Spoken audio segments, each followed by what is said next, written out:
There's an utterly fabulous story in Isaiah chapter 7 that we usually kind of gloss over. We just look at one verse and really don't look at the whole story that Isaiah has to tell us.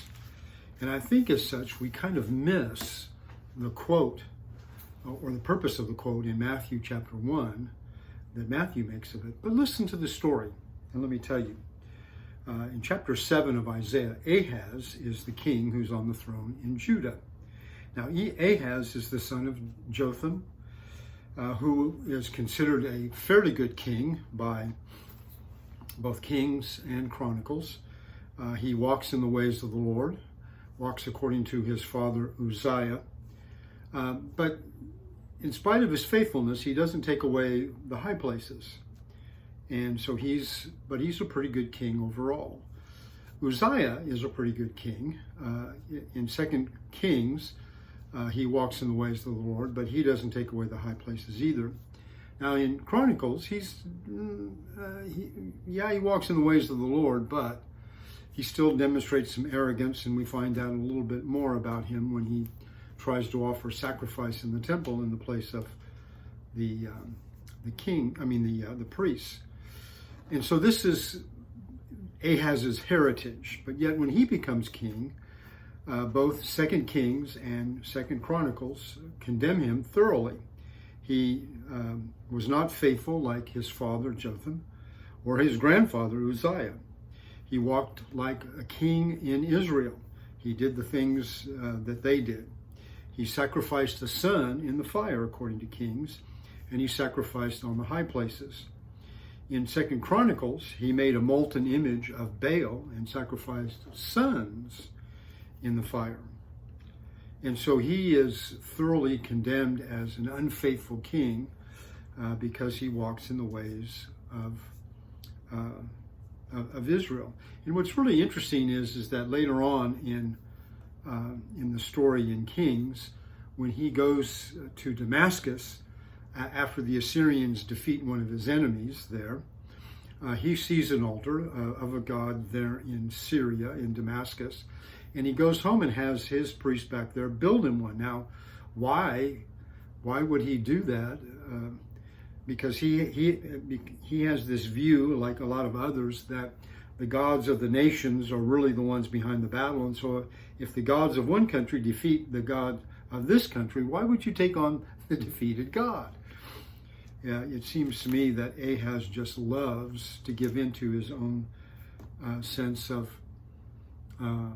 what I want and so forth. And what's really fascinating about this is that Ahaz has a son whose name is Hezekiah. And without a doubt, Hezekiah is sort of held up as the king after David.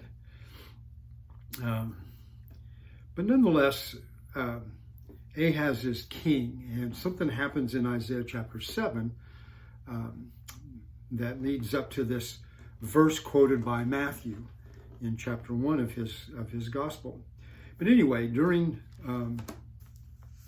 when Ahaz becomes king, there are two. The king in Israel joins the king of Aram or Syria, and they go up against the Jerusalem to make war against it, but they could not conquer it. Now, we learn from the book of 2 Kings that they did take away a lot of captive people, although they returned them because the prophet of the Lord came and said, you need to take them back, and they did it. But nonetheless, for Ahaz, what we see is that they couldn't conquer it. And so I'm sure that Ahaz is worried about whether or not God's promise to the house of David is going to continue. And so he decides he's going to do something about it. Then he hears that the two kings have brought in some more mercenaries, and it says that his heart and the hearts of the people shook like trees of the forest that shake with the wind. And so they were scared. Kind of reminds me of, to some degree, back when the two spies come into Jericho and they meet Rahab, and she says, when we heard about what Yahweh, your God, did to Egypt, our hearts melted. And here Ahaz and the people, they're scared to death. And so what's going to happen is Ahaz is going to appeal to the kings of Assyria to make an alliance. Now, making an alliance is something that nations do, but when you're God's people, you have to stop and consider him first, because he is able to protect and defend you beyond the capability of any nation. But yet here Ahaz bypasses God and is going to go to Ahaz. So before he can do that, though, God wants him to consider something first. And so he sends Isaiah to him. And he tells Isaiah to go meet at the Ahaz at the conduit of the upper pool, and say to him, "Take care and be calm, do not fear and do not be faint-hearted, because of these two stubs of smoldering firebrands, and on account of the fierce anger of Rezin and Aram and the son of Remaliah. Because Aram with Ephraim and the son of Remaliah has planned evil against you, saying, let us go up against Judah and terrorize it, and make for ourselves a breach in its walls, and set up the son of Tabeel as king in the midst of it." So here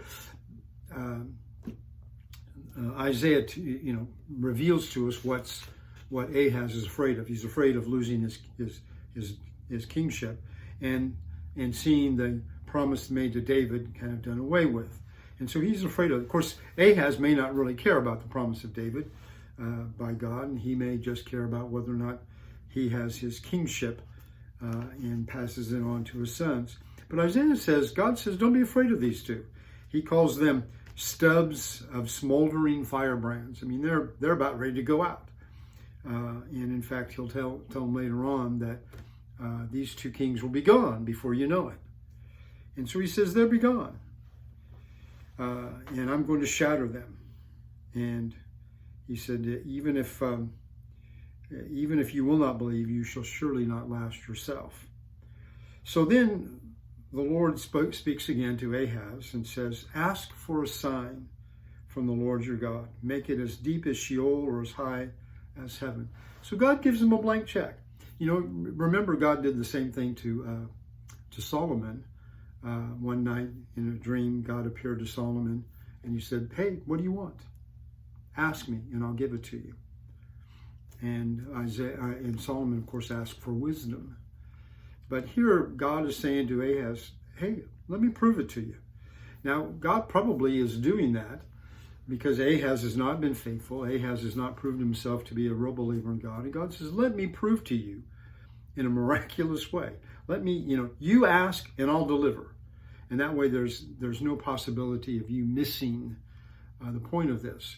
And God does this throughout biblical history. God sends what we call miracles, supernatural events that demonstrate that the one who speaks on behalf of God has God's approval. Moses has got the 10 plagues when to prove to Pharaoh that he speaks on the God of Israel's behalf. And Elijah and Elisha, they have their miracles to prove to Israel in their day that God is speaking through them. Jesus performed miracles in order to demonstrate that he is who he says he is. So God says, ask for a sign. I don't care. I'll give it to you. And when God says you could do something, you should. You should do it. But Ahaz acts kind of pious. Oh, I won't test God. Now, I don't know why he would say that, because you see, he's kind of left God behind anyway. So why should he care? Maybe he thinks God really isn't watching. Maybe he thinks God really isn't paying attention. Maybe he thinks, who knows what he thinks. I will not ask, and I will not test the Lord.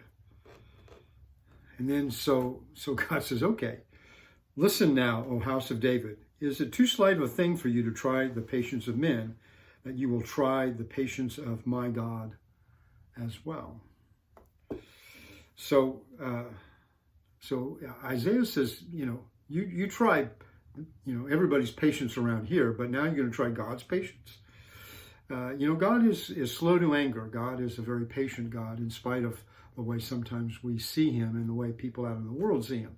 God really is patient. And when you read the Old Testament carefully, you get this idea that even though God says, I'm going to deal harshly with you, he really doesn't want to do that. And he will go to the nth degree in order to avoid being harsh. And then in verse 14, therefore the Lord himself will give you a sign, proof. Behold, a virgin will be with child and bear a son, and she will call his name Emmanuel. Now, of course, here's the verse that Matthew quotes, and we get hung up on a lot of discussion about what word does Isaiah use here. And what we need to remember, and I'll give you a little preview of this, is that Isaiah is writing in Hebrew. Matthew, when he quotes Isaiah 7:14, doesn't quote the Hebrew. He quotes the Septuagint, otherwise known as the LXX, the Greek translation of the Old Testament, and it uses the Greek word for virgin. Now, we'll come to that in just a minute, but I want you to see, though, that before we get in that discussion, you've got to see that Isaiah is not just making a prediction about the future. He's actually telling Ahaz that God's going to give you a sign, Ahaz. This sign is for Ahaz, first and foremost. And too often, we do this thing where we think that anything in the Old Testament we can just pull out and say, God is speaking directly to me. And we got to kind of filter it sometimes. And so this isn't a sign given to us at first. This is a sign given to Ahaz. This is a sign for Ahaz. He goes on to say, he will eat, let me repeat Isaiah 7:14. Therefore, the Lord himself will give you a sign. Behold, a virgin will be with child and will bear a son, and she will call his name Emmanuel, which of course we know means God with us. Matthew explains that, Isaiah doesn't. And then Isaiah goes on, he will eat curds and honey at the time he knows enough to refuse evil and choose to do good. For before the boy will know enough to refuse evil and choose good, the land whose two kings you dread will be forsaken. So it kind of seems to me that, even though we know that this has meaning for and fulfillment in Jesus, that first of all, it has meaning and fulfillment in some child born in Ahaz's day. Because he says that the birth of this son in verse 14 is a sign to Ahaz that the two kings will be gone before this boy is old enough to know the difference between good and evil.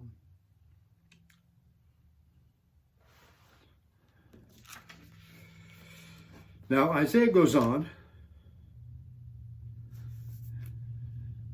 and he says in verse 17, the Lord will bring on you and your people and on your father's house such days as you have never seen or have never come since the days that Ephraim separated from Judah, the king of Assyria. In other words, you're asking for the king of Assyria, and I'm going to give him to you in ways that you cannot begin to believe.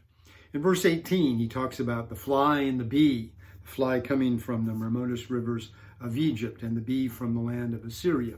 I wonder if the fly from Egypt is bringing up the idea of the plagues. God used things that we would not normally think of, but strung them together. I mean, flies and gnats and all kinds of things. And this was all part of the plagues that devastated Egypt.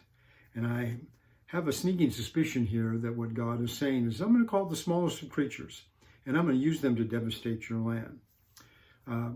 When you read back in chapter, 2 Kings, in Ahaz's story, you find out that the king of Israel sent some troops down, and they captured 200,000 women and children of Judah, and they were bringing them back. And God sent a prophet and said, stop, don't do this. And they actually sent them back. And so I don't know whether that's kind of part of the devastation or not, but he's telling Ahaz, you're going to regret asking Assyria. you're going to regret, because I'm going to bring a judgment upon you, the likes of what you haven't seen. And Assyria, I get Isaiah and Assyria. Anyway, Assyria will not treat you the way you want them to treat you. In verse 18, verse 20, he says, the Lord will shave with a razor hired from regions beyond the Euphrates, the head and the hair of the legs, and will also remove the beard. Shaving is the idea of humiliation. And I'm reminded of back when David was king, and a king of another country died, and David sent some men as a diplomatic envoy to say, we're sorry, we're with you. Please accept, my condolences for your loss. And when they got there, the king's advisor said, oh, no, David's trying to spy out the land. You need to send David a message. And so they shaved, the beards and, of the men and so forth, and sent them back, and it humiliated them. And so that's what the shaving is all about. But here, though, what God is suggesting, Ahaz, you want Assyria to go up and to shave Israel and Syria, but I'm going to actually have them shave you. I'm going to have them humiliate you. Now, shaving didn't literally take place. This is all language, very graphic language that God is using in order to let Ahaz know that you have no idea what's up ahead. And I'm going to humiliate you through the very people that you thought were going to be your salvation. He goes on to talk about in verse 21 that a man may keep alive a heifer and a pair of sheep, and that all he's got to eat are curds and honey. And then as it goes through the rest of the chapter, there's the idea that the land has become devastated. And instead of being cultivated, it's nothing but briars and thorns. Devastation will leave little left. And so here is Isaiah being sent by God to Ahaz saying, hey, listen, you can trust me. And I'm going to prove it to you by giving you a sign. And Ahaz says, oh, no, I'm not going to do that. I'm too pious for that. And God says, oh, you have no idea what this is all about, do you? But I'm going to give you a sign anyway. I'm going to prove to you that I'm a man of my word. Now, what's interesting is that we need to kind of go on and read in chapter 8. Then the Lord said to me, take for yourself a large tablet and write on it in ordinary letters, swift as the booty, speedy as the prey. And I will take to myself faithful witnesses for testimony, Uriah the priest and Zechariah the son of Jeberechiah. So I approached the prophetess, his wife, and she conceived and gave birth to a son. Then the Lord said, name him Mahar-shalal-haz-baz, which means swift as the booty, speedy as the prey. For before the boy knows how to cry out, my father or my mother, the wealth of Damascus and the spoil of Samaria will be carried away before the king of Assyria. So here Isaiah now has a son with his wife, and God says that before your son gets old enough, these two kings are going to be gone. I don't see how you can miss the connection between those. I know when we go back here to verse 14, there are several scholars have different ideas about who is meant here. Which child is this? Some actually think it's Hezekiah. I don't see how you can miss the connection with Isaiah's son. Now, what that means about his wife? Is this another wife? Because he's already got one son. Does he have more than one wife? We're not told by that, but I don't see how anybody can miss the fact that it sure seems here that the birth of Isaiah's other son here has connections to what he says in verse 14 of chapter 7. But either way, whether there's a connection with Isaiah's wife and son, or whether it's to Hezekiah or somebody, it does seem to me that God is giving a sign to Ahaz in his day that's a partial fulfillment of the complete fulfillment in Matthew chapter 1, when Matthew writes about the birth of Jesus. I don't think that there's any doubt about that. To me, it's a little bit like the fact that God promised to David that he was going to make a dynasty, a house for David, even though David wanted to make a house for him. And that was going to be, of course, that David would never lack somebody on the throne. But David would have a son, and his son would not only be king, but build a temple. Now, we know that that's fulfilled in Jesus. There's no question in our minds that Jesus is the ultimate fulfillment. But in First Chronicles, as the book ends, David tells the nation of Israel, my son is the fulfillment of that. And so we don't have any doubt to see that Solomon is a shadow of Jesus. He's a figure of Jesus, a type, and Jesus is the antitype.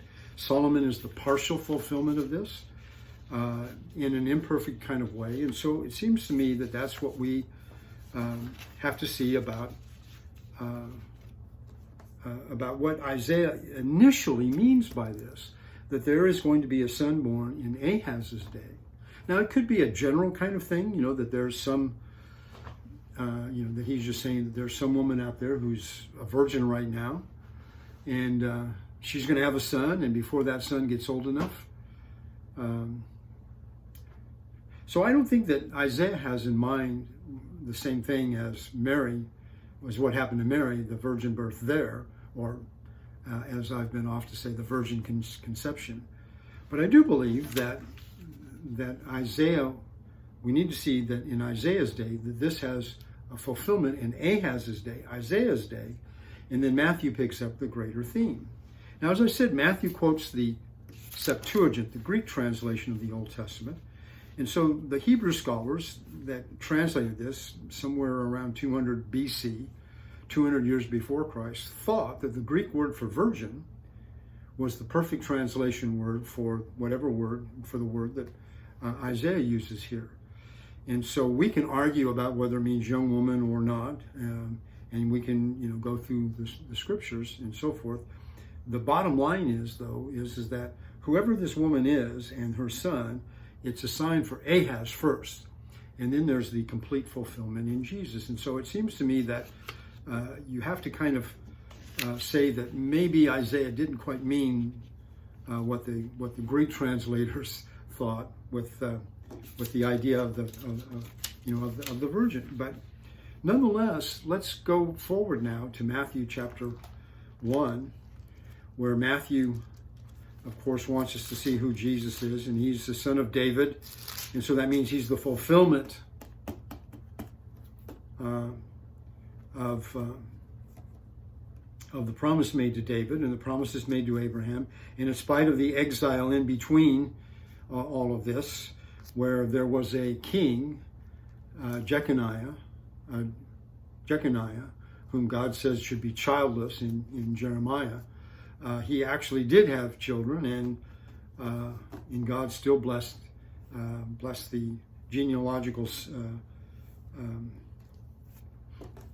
descendants up to Jesus, or up to David. Up to Joseph, who became Jesus's adopted father, and that's how Jesus became son of David. But Jesus's birth, even though he's never really called Emmanuel by name after this,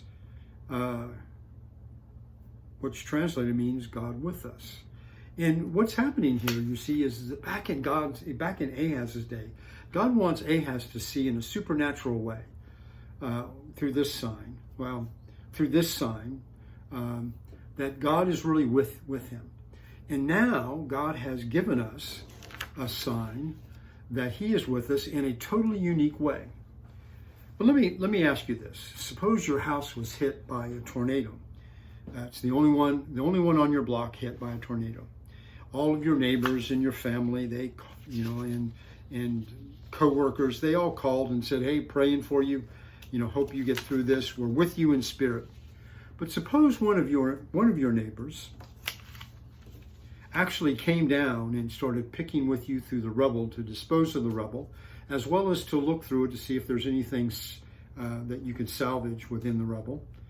And they work with you day and night until that's all done.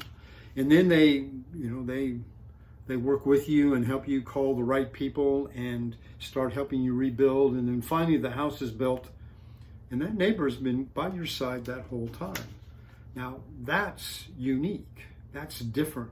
I mean, I'm sure that and I'm not trying to put down the others who said that they were praying and so forth, because, I mean, that's me on occasion. Because of my schedule, I might not have time to help out. But here is a neighbor who actually took the time to be present, to be right there by your side. Now, God's omnipresent. We know he's with us all the time. I mean, we should know that. But when the Son of God became a human being through the natural process, actually came into this world and took on full human nature, God really is with us. He's among us. And he has experienced human life in a totally, in the way that we do. And he has done this to convince us that he is like no other God that we've ever conceived. His mission was to find us. His mission was to seek us out. His mission was to come to us and draw us back in. And wow, he did that by actually becoming one of us, by actually being present in our world in a totally unique way. Yes, he's omnipresent, but he was actually present in human form. And that all took place in the birth of Jesus. The mission of God is fulfilled by God actually being among us as a human being. And so God is with us. He was with us in 2020. He'll be with us in 2021. He was with us before 2020. He'll be with us after 2021. He's with us individually. Your life might be tough, but God's still there. Your life might not go quite the way you want, but God's still there, helping you build and helping you do what you need to do. And so you see, this day, behold, the virgin shall be with child and shall bear a son, and they shall call his name Emmanuel, which translated means God with us. But his name was Jesus. And the reason for that is because he will save his people from their sins. So the mission of God is fulfilled in God actually becoming one of us. God bless.